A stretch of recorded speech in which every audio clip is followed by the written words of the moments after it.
ನನಗೆ 1971ರಲ್ಲಿ ಬಾಂಗ್ಲಾದೇಶ ವಾರಲ್ಲಿ ಹೋಗೋ ನನಗೆ ಚಾನ್ಸ್ ಸಿಕ್ತು. ನಾನು ಆಗ 4 ರಾಜ್ಪೂತ್ ಎಂಬ ಬೆಟಾಲಿಯನ್ನಿದ್ದೆ. ಅದರ ಜೊತೆಯಲ್ಲಿ ನಾರ್ದನ್ ಬಾಂಗ್ಲಾದೇಶಲ್ಲಿ ನಾವು ಯುದ್ಧಕ್ಕೆ ಹೋದೆವು. ಅಲ್ಲಿ ಯುದ್ಧಕ್ಕೆ ಹೋದಾಗ ನಾವು 2-3 ಅಟ್ಯಾಕ್, ಒಂದು ಬುರಂಗಮಾರಿ ಎಂಬುದರಲ್ಲಿ ನಾವು ಪಾಕಿಸ್ತಾನದವ್ರ ಮೇಲೆ ಯುದ್ಧ ಮಾಡಿದೆವು, ಅಟ್ಯಾಕ್ ಮಾಡಿದೆವು. ಇನ್ನೊಂದು ಬಡಕಾತ ಎಂಬುದರಲ್ಲಿ ಒಂದು ಅವರ ಆಟ್ಲಿದ್ದು ಗನ್ ಪೊಸಿಷನ್ ಇತ್ತು, ಅದರ ಮೇಲೆ ಅಟ್ಯಾಕ್ ಮಾಡಿದೆವು. ನಾನು ಅದರಲ್ಲೆಲ್ಲ ಒಬ್ಬ ಅಟ್ಯಾಕ್ ಹೋದಾಗ ನನ್ನ ಜೊತೆಯಲ್ಲಿ ಒಬ್ಬ ಇಂಜರಿ ಆದ. ನಾನು ನಮ್ಮ ಒಬ್ಬ ಸಬಾರ್ಡಿನೇಟ್ ಹೇಳಿದೆ, ಒಂದು ಹೌಲ್ದಾರಿಗೆ, ಇವನು ನೋಡ್ಕೋ, ಇವನಿಗೆ ಯುದ್ಧದಲ್ಲಿ ಗಾಯ ಆಗಿದೆ, ಇವನು ತಗೊಂಡು ಹೋಗ್ಬೇಕಂತ. ಅವನು ಹೇಳ್ದ, ಸಾಬ್ ಮೇರೆಗೋ ಚೋಡು ಆಪ್ ಆಗೆ ಬಿಡು ಹೇಳಿದರೆ, ಅವ್ರು ಹೇಳ್ತಾರೆ, ನನ್ನನ್ನು ಬಿಡಿ, ನನ್ನ ಗಾಯಗೊಂಡಿದೆ, ನೀವು ಮುಂದೆ ಹೋಗಿ ಅವ್ರು ಪಾಕಿಸ್ತಾನ ಹಿಡಿ ಅಂತ ಧೈರ್ಯ ಶಾಲೆ ನಮ್ಮ ಜೊತೆಲಿದ್ದರು. ಯುದ್ಧದಲ್ಲಿ ಆದಮೇಲೆ ನಮಗೆ ಯುದ್ಧದಲ್ಲಿ ಒಳ್ಳೆ ಕೆಲಸ ಮಾಡಿದ್ದಕ್ಕೆ, ವೀರತನ ತೋರಿಸೋದಕ್ಕೆ ನನಗೆ ಮೆನ್ಷನ್ ಇನ್ ಡಿಸ್ಪ್ಯಾಚಸ್ ಎಂದು ಅವಾರ್ಡ್ ಸಿಕ್ತು 1971 ವಾರಲ್ಲಿ. ಆಮೇಲೆ ನಾನು ಹೇಳಿದೆ 1979ನಲ್ಲಿ ಸ್ಟಾಫ್ ಕಲಿ 1 ವರ್ಷ ಇದ್ದು, ಸ್ಟಾಫ್ ಕಲಿ ಆದಮೇಲೆ ಆರ್ಮಿ ಹೆಡ್ ಕ್ವಾರ್ಟರ್ ಇದ್ದೆ. 1985ರಲ್ಲಿ ನನಗೆ ಲೆಫ್ಟಿನೆಂಟ್ ಕರ್ನಲ್ ಆಗಿ ಪ್ರಮೋಷನ್ ಕೊಟ್ಟರು. ಲೆಫ್ಟಿನೆಂಟ್ ಕರ್ನಲ್ ಆದಮೇಲೆ ನಾನು ನಮ್ಮ ಒಂದು ಯೂನಿಟ್, ಅದೇ 25 ಬೆಟಾಲಿಯನ್ ರಾಜ್ಪೂತ್ ರೆಜಿಮೆಂಟನ್ನು ಕಮಾಂಡಿಂಗ್ ಆಫೀಸರ್ ಆಗಿ ನಮ್ಮನ್ನು ಮಾಡಿದರು. ನಾನು ಅಲ್ಲಿ ಆಗ ಅರುಣಾಚಲ್ ಪ್ರದೇಶದಲ್ಲಿ ಹೋಗಿ ಕಮಾಂಡಿಂಗ್ ಆಫೀಸರ್ ಆಗಿ ಯೂನಿಟ್ ತಗೊಂಡೆ. ಅರುಣಾಚಲ್ ಪ್ರದೇಶ ಸ್ವಲ್ಪ ಟೈಮ್ ಇದ್ದು, ಆಮೇಲೆ ಯೂನಿಟ್ ಅವರ ಪಿ ಸ್ಟೇಷನ್ಗೆ ಪೂನಾಕ್ಕೆ ಬಂತು.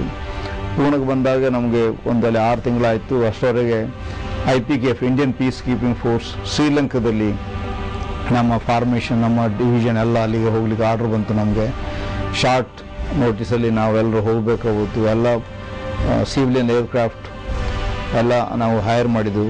ಅಲ್ಲಿಂದ ಪೂನಾದಿಂದ ಡೈರೆಕ್ಟ್ ನಾವು ಟ್ರಿಂಕೋಮಲೆಗೆ ಹೋದವು. ಆ ಟೈಮಲ್ಲಿ ಅಲ್ಲಿ ನಾವು ಹೋದಾಗ ನಾವು ಟ್ರಿಂಕೋಮಲೆಯಿಂದ ಎಲಿಫೆಂಟ್ ಪಾಸರ್ಗೆ ಮೇಲೆ ಪುನಃ ನಾವು ಕೆಳಗೆ ಹೋಯ್ತು ನಮ್ಮ ಯೂನಿಟ್ಟು. ಲಾಸ್ಟಲ್ಲಿ ನಾವು ಬಟ್ಟಿಕೊಳ ಡಿಸ್ಟ್ರಿಕ್ಟಲ್ಲಿ ಹೋಗಿ LTT ಜೊತೆಲಿ ಯುದ್ಧದಲ್ಲಿ ಅಲ್ಲಿ ಹೋಗಿ ಸೆಟ್ಲ್ ಆಗೋದು. ಶ್ರೀಲಂಕಾದ ಆರ್ಮಿಯವರು ಎಲ್ಲರೂ ನಮಗೆ IPKF ಅವರು ಇಂಡಿಯನ್ ಆರ್ಮಿಗೆ ಒಳ್ಳೆ ಸಪೋರ್ಟ್ ಕೊಡ್ತಿದ್ರು. ಹೋದಲ್ಲೆಲ್ಲ ನಮ್ಮನ್ನು ರಿಸೀವ್ ಮಾಡ್ತಿದ್ರು. ಆಮೇಲೆ LTT ಅವರಿಗೆ ಅವ್ರ ಮೇಲೆ ನಾವು ಯುದ್ಧ ಮಾಡಬೇಕಾಯಿತು. 1987 ನವೆಂಬರಲ್ಲಿ ನನಗೆ ಅಲ್ಲಿ ನಾನು ಜೀಪಲ್ಲಿ ಹೋಗ್ತಿರೋ ಕಮಾಂಡಿಂಗ್ ಆಫೀಸರ್ ಹೋಗಿರುವಾಗ LTT ಅವರು ನಮ್ಮ ಒಂದು ಬ್ರಿಡ್ಜ್ ಕೆಳಗೆ ಬಾಂಬ್ ಬಿಟ್ಟು ನಮ್ಮನ್ನು ಮೇಲೆ ಹಾರಿಸ್ಬಿಟ್ರು. ನಾವೆಲ್ಲ ಗಾಯಗೊಂಡು ಅದರ ಜೀಪಲ್ಲಿರೋರೆಲ್ಲ ಇಮಿಡಿಯೇಟ್ ಆಗಿ ನಮ್ಮನ್ನು ಅವರು ಶ್ರೀಲಂಕಾದ ಹೆಲಿಕಾಪ್ಟರ್ ಅವರು ಬಂದು ಅಲ್ಲಿಂದ ಬಟ್ಟುಕೊಳ್ಳೋಕ್ಕೆ ನಮ್ಮ ಮಿಲಿಟರಿ ಹಾಸ್ಪಿಟಲ್ಗೆ ತಗೊಂಡು ರಾತ್ರಿ ಅಲ್ಲಿ ನಮಗೆ ಗಾಯ ಆಗಿತ್ತು, ಸ್ಪೈನಲ್ ಇಂಜರಿ ಆಗಿತ್ತು, ಮತ್ತು ಮುಖದೆಲ್ಲ ಕಟ್ಟಾಗಿತ್ತು ಮೂಕೆಲ್ಲ. ಅಲ್ಲಿ ಅಲ್ಲಿ ನನ್ನ ಟ್ರೀಟ್ಮೆಂಟ್ ಮಾಡಿ ಆಪರೇಷನ್ ಮಾಡಿ 3 ದಿವಸ ಅಲ್ಲಿದ್ದೆ. ಅಲ್ಲಿಂದ ನಮ್ಮನ್ನು ಪುನಃ ಬೈ ಏರ್ ಮಡ್ರಾಸ್ ಹಾಸ್ಪಿಟ್ಲಿಗೆ ಶಿಫ್ಟ್ ಮಾಡಿದ್ರು, ಮಿಲಿಟರಿ ಹಾಸ್ಪಿಟ್ಲಿಗೆ. ಮಡ್ರಾಸಲ್ಲಿ 1-2 ದಿವಸ ಇದ್ದು ಅಲ್ಲಿಂದ ನನಗೆ ಫುಲ್ ಟ್ರೀಟ್ಮೆಂಟ್ ಆಗಲಿಕ್ಕೆ ಪೂನಾಕ್ಕೆ ನಮ್ಮನ್ನು ಟ್ರಾನ್ಸ್ಫರ್ ಮಾಡಿದ್ರು. ಪೂನಾ ಹಾಸ್ಪಿಟ್ಲ್ ನಮ್ಮ ಕಮಾಂಡ್ ಹಾಸ್ಪಿಟ್ಲ್ ಇದೆ. ಅಲ್ಲಿ 1 ತಿಂಗಳಾದಮೇಲೆ ಮಿಲಿಟ್ರಿ ಅವರು ನಮ್ಮನ್ನು ಕೇಳಿದ್ರು, ಏನು ಮಾಡ್ತೀರಾ ನೀವು, ವಾಪಸ್ ಹೋಗ್ಬಿಡ್ತೀರಾ, ಅಲ್ಲ ಇಲ್ಲಿ ಬೇರೆ ನಿಮಗೆ ಶೆಲ್ಟರ್ಡ್ ಅಪಾಯಿಂಟ್ಮೆಂಟು ಸ್ವಲ್ಪ ಆರಾಮಾಗಿ ನಾವು ಕೊಡ್ಬೋದಾ ಅಂತ. ನಾನು ವಾಲಂಟಿಯರಾಗಿ ನಾನು ಹೇಳಿದೆ, ನಮ್ಮ ಯೂನಿಟ್ ಅಲ್ಲಿದೆ, ನಾನು ಹೆದರೋದಿಲ್ಲ, ನಾನು ಹೋಗ್ತೀನಿ ಅಂತ.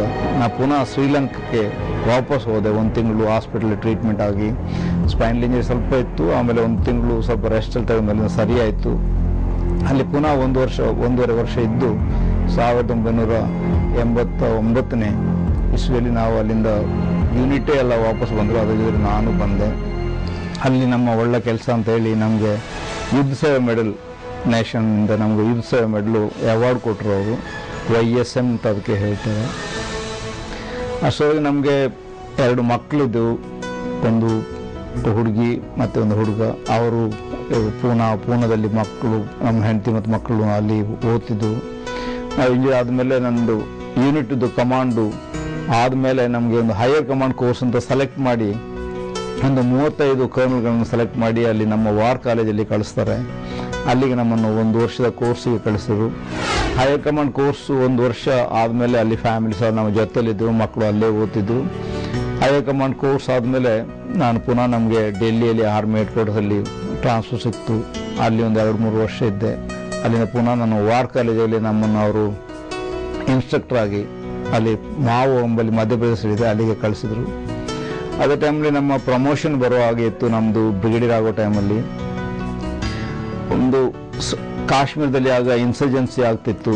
ಕಾಶ್ಮೀರದ ಊರಿ ಎಂಬ ಜಾಗದಲ್ಲಿ ನಮ್ಮೊಂದು ಬ್ರಿಗೇಡಿಯರು, ನಮ್ಮ ಫ್ರೆಂಡ್ ಆಗಿದ್ದರು ಅವರು ಬ್ರಿಗೇಡಿಯರ್, ಅವರು ಶ್ರೀಧರ್ ಎಂಬವರು, ಅವರು ಉಗ್ರವಾದಿಗಳು ಅಲ್ಲಿ ಅವ್ರನ್ನು ಬಾಂಬ್ ಹಾಕಿ ಅವ್ರು ಕೊಂದುಬಿಟ್ಟಿದ್ರು. ಆಗ ನಮ್ಗೆ ಅವ್ರು ಹೇಳಿದ್ರು, ಹಾಗೆ ಆರ್ಮಿ ಹೇಳ್ಕೊಂಡು ನನಗೆ ಬಂತು, ಇಮ್ಮಿಡಿಯೇಟ್ ಆಗಿ ನೀವು ಹೋಗಿ ಅವ್ರನ್ನ ರಿಪ್ಲೇಸ್ ಮಾಡಿದೆ, ಅಲ್ಲಿ ಭಾಳ ತೊಂದರೆ ಇದೆ, ಅವ್ರ ಕಮಾಂಡ್ರೆ ಸತ್ತು ಹೋದ್ರು ಅಂತ.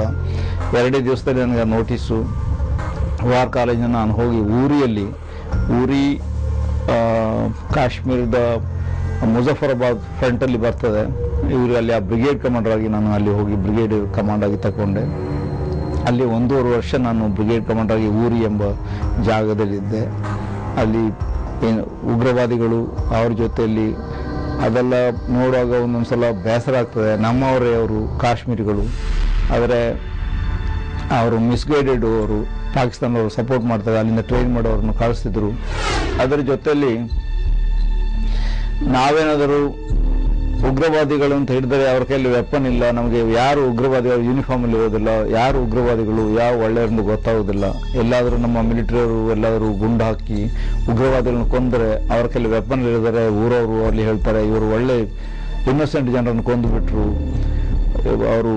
ಮತ್ತೆ ಹ್ಯೂಮನ್ ರೈಟ್ಸ್ ಅವ್ರು ಬಂದು ಹೇಳ್ತಾರೆ ನೀವು ಇನ್ನೋಸೆಂಟ್ ಅವನ್ನು ಕೊಂದುಬಿಟ್ರು ಅಂತ ಹೇಳಿದ್ರೆ, ಅವ್ರನ್ನು ಕೊಲ್ಲೋದಂಥದ್ದು ನಾವು ಸ್ವಲ್ಪ ಕೇರ್ಲೆಸ್ ಆಗಿದ್ದಾರೆ, ಅವ್ರನ್ನ ಕೊಲ್ಲೋದು ಬೇಡ, ಯಾರು ಇವರು ಒಳ್ಳೆಯವರು ಅದನ್ನು ನೋಡ್ಲಿಕ್ಕಿದ್ರೆ ಅವರೇ ಏನಾದ್ರು ವೆಪನ್ ತಗೊಂಡು ನಮ್ಮ ಮಿಲಿಟರಿನ ಕೊಂದರೆ ಹೇಳ್ತಾರೆ ನೀವು ಸೆಕ್ಯೂರಿಟಿ ನಿಮ್ದು ಸರಿ ಇಲ್ಲ, ಯೂಸ್ಲೆಸ್, ನೀವು ಮಿಲಿಟರಿ ಅವರು ಕೆಲಸ ಮಾಡ್ತಿಲ್ಲ. ಭಾಳ ಕಷ್ಟ ಕೆಲಸ ಇನ್ಸರ್ಜೆನ್ಸಿ ಅವ್ರದ್ದು, ಬೇಸರ ಆಗ್ತಿತ್ತು. ನಮ್ಮವರೇ ಜನರು ಕ್ಯಾಶುಯಾಲಿಟಿ ಅಲ್ಲಿ ಬೆಟ್ಟದ ಮೇಲೆ ಅವರು ನಮ್ಮ ಪಾಕಿಸ್ತಾನ ಫೇಸಿಂಗ್ ಇರ್ತಿದ್ರು. ಸ್ನೋಫಾಲಿಂದ ನಮ್ಮದೇ ಜನರದು ಕ್ಯಾಶುಯಾಲಿಟಿ ಆಗ್ತದೆ, ಸ್ನೋಫಾಲು ಅವಲಾಂಚಸ್ ಬಂದು, ಅದರ ಜೊತೆಲಿ ಇನ್ಸರ್ಜೆನ್ಸಿ ಅವರು ಬಂದು ಹೇಳೋದು, ಅದು ಭಾಳ ಮಿಲಿಟರಿ ಅವರಿಗೆ ಬಹಳ ಕಷ್ಟ. ನನಗಲ್ಲಿ ಬೇಸರ ಆಗ್ತಿತ್ತು, ನಮ್ಮ ಸೋಲ್ಜರ್ಸ್ ಆಯೋದು. ನಮ್ಗೆ ಗೊತ್ತಿದೆ ಮಿಲಿಟರಿಯಲ್ಲಿ ನಾವೆಲ್ಲ ಮತ ಭೇದ ಜಾತಿ ಇದು ನೋಡೋದಿಲ್ಲ, ನಾವೆಲ್ಲ ಎನಿಮಿಯವ್ರ ಬುಲೆಟ್ ನಮ್ಗೆ ಯಾರು ಅಂತ ಅವರು ನೋಡೋದಿಲ್ಲ, ನಮ್ಮ ಆಫೀಸರ್ ಜವಾನ ಅಂತ ನೋಡೋದಿಲ್ಲ, ಸಿಪಾಯಿಗಳು ಒಂದೇ, ಆಫೀಸರ್ ಒಂದೇ, ಅಲ್ಲಿ ಜೊತೆಲೇ ಇದ್ದು ನಾವು ಕೆಲಸ ಮಾಡ್ತೀವಿ. ಅಂಥ ಟೈಮಲ್ಲಿ ಭಾಳ ಡೆಡಿಕೇಟ್ ಆಗಿ ಕೆಲಸ ಮಾಡಿ ಒಳ್ಳೆ ಹೆಸರು ತೆಗಿಬೇಕಾಗಿ ಬರ್ತದೆ. ಅಲ್ಲಿ ಒಳ್ಳೆ ಕೆಲಸ ಮಾಡಿದ್ರಿಂದ ನನಗೆ ಇಂಡಿಯಾ ಗೌರ್ಮೆಂಟ್ ಅವರು ಅತಿ ವಿಶಿಷ್ಟ ಸೇವೆ ಮಾಡಲಿ AVSM ಅವಾರ್ಡು ಕೊಟ್ಟರು.